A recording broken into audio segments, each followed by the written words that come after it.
शहरातील राधाकृष्ण कॉलनी येथील 20 वर्षीय युवकाचा फिलिपिन्समध्ये शिकाऊ विमान दुर्घटनेत दुर्दैवी मृत्यू झाल्याची घटना गुरुवारी घडली आहे। राधाकृष्ण कॉलनी येथे राहणारा अंशुब राजकुमार कोंडे वय 20 वर्ष फिलिपिन्स येथे पायलट म्हणून प्रशिक्षण घेत होता।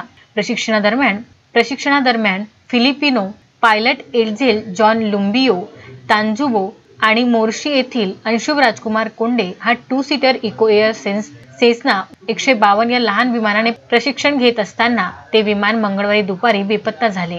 या दुर्घटनेनंतर अपायो प्रांतात बुधवारी या दुर्घटनाग्रस्त विमानाचा व दोन्ही वैमानिकांचा मृत्यू झाला असल्याची तेथील अधिकाऱ्यांनी माहिती सांगितली।